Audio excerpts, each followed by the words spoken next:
We're learning about another long-term care home outbreak in Ontario.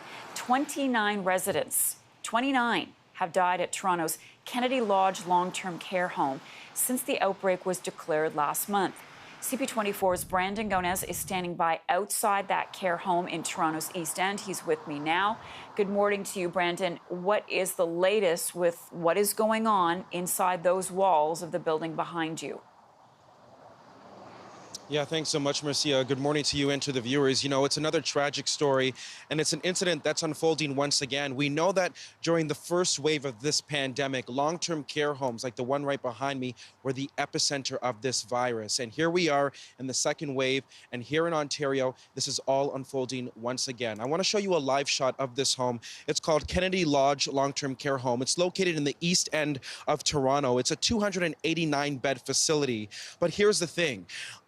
As of October 2nd, an outbreak was declared here due to COVID-19. 92 residents tested positive for the virus, and tragically, 29 of those residents have passed away. Now, this home is a privately operated one by the company called Revera. They are a privately owned Canadian operator of long-term care homes, and they recently put out a statement saying this: all residents are monitored closely for symptoms twice daily and are tested if they present any potential signs or symptoms of the virus. All staff are screened at the beginning and the end of their shifts. Here's the thing, though. Revera also operates more than 500 properties in Canada, the United States, and the UK as well. In fact, already they're seeing outbreaks at various different homes that they operate in other parts of Ontario, as well as in Alberta and Manitoba. In fact, at one of their homes in Manitoba, more than a dozen seniors died just last weekend, and the Winnipeg Regional Health Authority believes this company, Revera, misled them by overstating the number of staff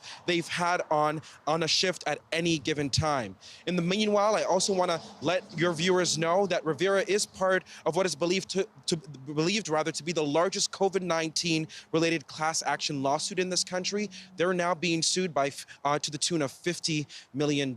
So there's a lot of developments related to privately owned long-term care homes. We're watching this situation, and we're also actively watching to see which privately care homes, how they're doing compared to the publicly operated ones as well, Marcia. Brandon, I want to ask you about family of the residents who live there. Have you talked to any of them? Have you seen any of them? What are they saying?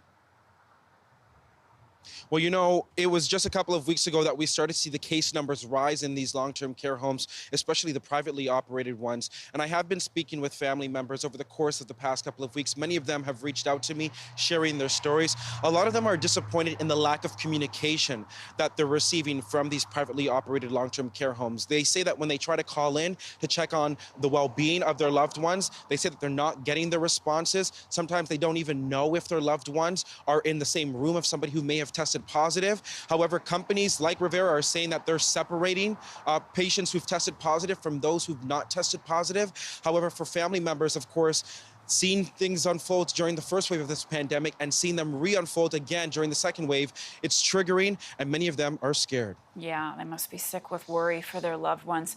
Brandon, thank you for that. Appreciate it.